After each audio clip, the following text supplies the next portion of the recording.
का नाम रहेगा, डॉक्टर सूरज चांद रहेगा, मोदी का नाम रहेगा, डॉक्टर साहब अमर रहे, अमर रहे, अमर रहे, अमर रहे, अमर रहे, चांद रहेगा, मोदी का नाम। सर, मैं बहुत सारे प्रोस्पेक्ट्स पे बात करना चाह रहा हूँ आज। बहुत पॉइंट हैं जो उस पर मैं चर्चा करूँगा। मोहित इस बीच में कुछ कह रहे हैं, उनके साथ शायद कोई नेता है। मोहित, ओवर टू यू।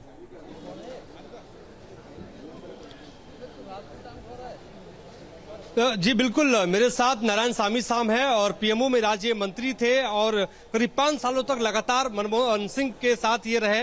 मैं इनसे समझना चाहता हूं कि डॉक्टर मनमोहन सिंह को आज किस तरीके से आप याद करते हैं, क्योंकि गांव का विकास हो, राइट टू एजुकेशन हो, राइट टू फूड हो, सब उन्होंने दिया। किस तरीके से याद करते हैं आज? ये आपका यूपीए 1 में आपको मालूम है, ये डॉक्टर मनमोहन सिंह सरकार ने बहुत बड़ा रिफॉर्म्स लाया इस देश में। राइट टू एम्प्लॉयमेंट, ये गरीबी वालों को, गांव में रहने वालों को अभी 100 दिन के ऊपर उनका काम नहीं हो रहा है। ये गरीबी लोग उनको दान नहीं मिल रहा है। उसके लिए डॉक्टर मनमोहन सिंह ने हमारा यूपीए 1 में आदरणीय सोनिया गांधी जी, ये हमारा कमेटी का चेयरमैन है, उनका आधार पर कम्युनिस्ट पार्टी में था, ये निर्णय करके ये वाला राइट टू एम्प्लॉयमेंट लाया उन्होंने। उसके बाद राइट टू फूड लाना है। 80% लोगों को चावल देने के लिए, ये लोगों को, गरीबी लोग भूख रखना ठीक नहीं है, उसके लिए ये कार्यक्रम लाया। राइट टू एजुकेशन लाया, कंपलसरी एजुकेशन लाया। उसके बाद ट्राइबल लोगों को डॉक्टर मनमोहन सिंह सरकार ने पट्टा देने के लिए बिल पास किया संसद में। ये और ये राइट टू इंफॉर्मेशन है, बहुत बड़ा कानून है, लोकपाल बिल है, ये सब कांग्रेस शासन में लिया। सामी साहब, स्टाइल क्या था, क्योंकि पीएमओ में आप थे, तो उनका किस कार्यशैली क्या थी उनकी? ये doctor Manmohan Singh show off नहीं करता है। शो ऑफ नहीं करता। जी मोहित जी बिल्कुल बिल्कुल, यही बातें हो रही है, उनकी शख्सियत की ही बात हो रही है, क्योंकि आज जिस अंतिम सफर पे वो निकले हैं ना, उनकी यादों को आज संजोने की बारी है। और आज जिस चर्चा पे हम अपने मेहमानों के साथ भी हैं, उस पर मैं सिर्फ उनकी विज़न की बात नहीं करूंगा, उनके पॉलिटिकल करियर, उनके पॉलिटिकल अप्रोच, इन सब पर मैं चर्चा करूंगा। मैं मनोज जी, एक बार फिर से मैं आपके पास पहले ज़रा इस बात को समझूं, क्योंकि सर जिस पे बोल रहे थे, मैं पॉलिटिकल करियर पे आऊँ, कटाक्ष पे आऊँ, उनकी मृदुभाषी छवि पे आऊँ, उनकी सादगी पे आऊँ, उन सब पे आऊँ, लेकिन उससे पहले वही रुपए की स्थिति डॉलर के मुकाबले इतनी ज़्यादा ख़राब थी उस वक्त। मुझे याद है लगभग 18% फॉल हो चुका था, और एक आर्थिक सलाहकार को जब जिम्मेदारी दी गई बतौर वित्त मंत्री आपको देश को संभालना है, ऐसी स्थिति में चैलेंजेस तो रहे होंगे, क्योंकि उस समय भी चंद्रशेखर की सरकार के बाद नरसिम्हा राव गवर्नमेंट बने थे, बड़ी अनस्टेबिलिटी थी, वो एक दौर बड़ा विचित्र सा था। देखिए 1991 में खास बात क्या थी, 1991 एक ऐसा दौर था, उस समय अगर हम आर्थिक रूप से बात करें तो गल्फ वॉर उस समय हुआ। तो गल्फ वॉर के बाद क्या हुआ, हाँ, कच्चे तेल की कीमत सीधा दुगनी हो गई। और उस समय चंद्रशेखर की सरकार थी, पॉलिटिकल स्टेबिलिटी बहुत उस समय कम थी, राजीव गांधी की उस समय हत्या हुई। तो आप ये देखिएगा कि वो एक 1991 का साल एक बड़ा ही वैसा साल था। दूसरा, हमारे लेकिन देश की जो अर्थव्यवस्था थी वो उससे काफ़ी पहले से ख़राब होनी शुरू हो गई थी। 1988 में ही राजीव गांधी के पास IMF ने बताया था कि हमारे देश की हालत कितनी ख़राब है, और राजीव गांधी को उसके बारे में चिंता थी।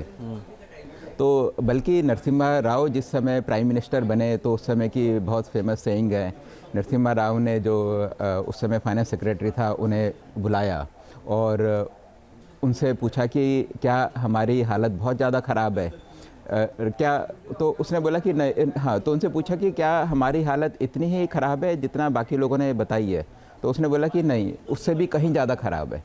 तो ये उस समय हालत थी। और उस समय क्या था, सबसे बड़ी प्रॉब्लम क्या थी कि कांग्रेस के जो अंदर के लोग थे, जो पुराने नेता थे, जो एक पर्टिकुलरली सोशलिस्ट जो आइडियोलॉजी थी उससे आते थे, तो उनको कन्विंस करना कि अब हमारे सामने कोई रास्ता नहीं है, देश की इकनॉमी को हमें ओपन अप करना ही होगा। उससे पहले आपको ध्यान होगा कि इंदिरा गांधी ने सारे के सारे प्राइवेट बैंकों का का राष्ट्रीयकरण किया था। लेकिन ये नई जो इकोनॉमिक पॉलिसीज़ क्या थी, हमने रुपए को, जो कि पहले क्या होता था कि रुपए का प्राइस आरबीआई तय करता था कि रुपए का डॉलर के प्रति क्या प्राइस होगा, लेकिन मनमोहन सिंह ने आने के बाद रुपए को मार्केट फोर्सेस के साथ लिंक कर दिया, तो आरबीआई का होल्ड उसमें कम किया, प्राइवेट सेक्टर की यहाँ एंट्री हुई। तो आप ये देखिएगा कि तो ये सारी के सारी वो चीज़ें थी जहाँ पहले गवर्नमेंट का कंट्रोल था, फॉरेन इन्वेस्टमेंट हमारे यहाँ अलाउड नहीं था जी। तो हर सेक्टर को उन्होंने खोला, फॉरेन इन्वेस्टमेंट खोला। उस समय क्या होता था कि उस समय जो ये प्राइवेट सेक्टर कंपनीज थी, प्राइवेट सेक्टर कंपनीज को एक भगवान की तरह या टेम्पल की तरह समझा जाता था, जैसे कि नेहरू जी ने भी बड़ा फेमसली कहा था। तो मनमोहन सिंह ने उन प्राइवेट सेक्टर्स के हाथ को जब इंडियन इकोनॉमी को ओपन अप करा तो कुछ प्राइवेट सेक्टर को बंद करना पड़ा, और कुछ प्राइवेट सेक्टर को जब कंपटीशन में आए तो वो अपने आप ही बंद हो गए, और जो एफिशिएंट थे वो लोग चलते रहे। फॉर एग्जांपल आपको ध्यान होगा, उस समय टेलीफोन अगर किसी को चाहिए होता था तो 10-15 साल की वेटिंग होती थी एप्लीकेशन और की लंबी लाइन। उस समय आप मानेंगे नहीं, एसटीडी का 22 रुपये 1 मिनट का रेट था। और मेरे को ध्यान है जिस समय मैंने अपना करियर शुरू किया था उस समय अमेरिका का 120 रुपये पर मिनट का रेट होता था, क्योंकि मेरे को अमेरिका बात करनी होती थी तो ऑफिस से परमिशन लेके, प्रॉपर अप्रूवल लेके कि 5 मिनट बात करनी है। तो और ये भी मिलता था या नहीं मिलता था, कहीं फ़ोन जाता था तो फिर वो जो टेलीफोन ऑपरेटर वो टाइम देती थी, फिर आधे घंटे के बाद हमें टाइम मिलता था, पर्टिकुलर टाइम में फ़ोन होता था। तो हमें एक पर्टिकुलर तरीके से जीने की आदत थी। तो मनमोहन सिंह ने वो सारे के सारे जब चेंजेस करे, हमारी इकोनॉमी में जब बदलाव आए, तो आज जब हम देखते हैं, आज जब मार्केट में जाते हैं तो कई सारी कारें हैं। हमें ध्यान नहीं, एक ऐसा दौर था जिस समय सिर्फ एम्बेसडर कार होती थी, जो एक बार चल के अगर ख़राब हो गई तो उसके फिर मतलब वो चलेगी नहीं चलेगी, तो जब घर से निकलते थे तो वो भी मालूम नहीं होता था। एक स्कूटर अगर आप ख़रीदने जाते थे वेस्पा का तो उसका भी 5 साल 10 साल की वेटिंग टाइम होता था। तो वो सारे के सारे दौर थे आपके पास। और जहाँ तक नौकरियों की बात है तो नौकरियों की तो उस समय हालत बहुत ही ज़्यादा ख़राब थी। उस समय नौकरी का मतलब था कि सरकारी नौकरी। उसके बाद आज देखिए आप आईटी में कितनी नौकरियाँ निकलती हैं, ये सभी की बुनियाद तभी रखी गई थी। फिर उसके बाद आपको मैं बताऊं कि जिस समय Manmohan Singh as prime minister, Manmohan Singh ने जो काम किए उन्हीं कामों को उसके बाद एनडीए की गवर्नमेंट आगे लेकर गई और उसको और अच्छे तरीके से इम्प्लीमेंट करा। जैसे फॉर एग्जांपल, बीच में रोक रहा हूं, एक तस्वीर भी मैं दिखा, राहुल गांधी भी देखिए इस अंतिम यात्रा में मनमोहन सिंह के पार्थिव शरीर के साथ वहां पर बैठे हुए नजर आ रहे हैं। अब सर अपनी कमेंट पे प्लीज आप पूरा कर लीजिए। नहीं, आप देखिएगा कि आज हम आप देखिएगा कि डीबीटी की हम बात करते हैं, तो डीबीटी का आधार क्या है? डीबीटी में क्या है, बैंक अकाउंट को लिंक कर दिया करा आधार से। आप ये देखिएगा कि आधार भी मनमोहन सिंह के ही टाइम बना। राइट। डिजिटल इंडिया की हम बात करते हैं, संजीव नीलकनी को जिम्मेदारी दी गई थी। हाँ जी, अगर हम डिजिटल इंडिया की बात करते हैं तो डिजिटल इंडिया का में कनेक्टिविटी मेन चीज़ थी, मतलब प्राइमरी सरकार की पॉलिसी है। वो जो 4G का जो लाइसेंस था और जो इम्प्लीमेंटेशन था वो मनमोहन सिंह जी के टाइम पे शुरू हो गया था। दूसरी चीज़ थी कि हर गांव को फाइबर के साथ जोड़ना, वो काम भी मनमोहन सिंह जी के टाइम शुरू हो चुका था काफ़ी ज़्यादा, और उसको उस समय नौफेन कहते थे। तो नौफेन के नाम से वो प्रोजेक्ट था, और वो प्रोजेक्ट मनमोहन सिंह के टाइम पे वो उसका फंड अलॉट हो चुका था और इम्प्लीमेंटेशन का प्रोसेस उसका शुरू हो चुका था। तो ये जो उनके टाइम पे जो पॉलिसी डिसीजन लिए गए, और ये नहीं, काफ़ी सारी चीज़ें हैं, मनरेगा जैसे हुआ, मनरेगा भी उन्हीं के टाइम पे शुरू हुआ। तो ये सारे के सारे काफ़ी डिसीजन उनके टाइम पे शुरू हुए, जो कि मोदी सरकार आगे लेके गई और उन्होंने उसको और भी अच्छे तरीके से वो करा, इम्प्लीमेंट करा। तो इस तरीके से मनमोहन सिंह का हमारे देश की इकनॉमी में, हमारे देश की पॉलिसी मेकिंग में एक बहुत बड़ा कंट्रीब्यूशन है। तो उसका मेरे को लगता है कि एक बड़ा कारण ये है कि जो एक पॉलिटिकल लीडर होता है, जो एक इलेक्शन जीत कर आता है लोकसभा से, तो कुछ डिसीजन लेने में उनको दिक्कत होती है। 1991 के जो भी डिसीजन हुए, अगर कोई पॉलिटिकल या कोई पॉपुलिस्ट पॉलिसीज़ को अगर देखता तो वो डिसीज़न डिसीज़न होना बड़ा मुश्किल था। और उसी तरीके से उन्होंने अपने टाइम पे जो डिसीज़न लिए वो डिसीज़न भी एक बहुत ही अच्छे डिसीज़न थे, जो कि हम बोलते हैं कि बॉटम ऑफ पिरामिड के लिए तो थे ही, जो सबसे नीचे के तबके के लोग हैं उनके फ़ायदे के लिए तो थे ही, लेकिन उन्होंने ये भी साथ ही ध्यान रखा कि हमारी इंडस्ट्री भी बहुत अच्छे तरीके से तरक्की करती रहे। जी मुझे ब्रेक पे जाना है, लेकिन मैं ब्रेक पे जाने से पहले एक छोटा सा कमेंट तो मैं एनके सिंह साहब से ज़रूर लूँगा, उसके बाद फिर मैं आगे बढ़ूँगा।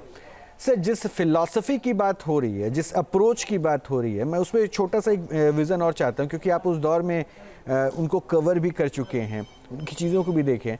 बट क्या इतना आसान होता था कि आपने जो जज किया उस पर आप अप्रोच बढ़ा दीजिए? क्या इतना आसान था उस दौर में, क्योंकि अनस्टेबिलिटी इन अ पॉलिटिक्स थी?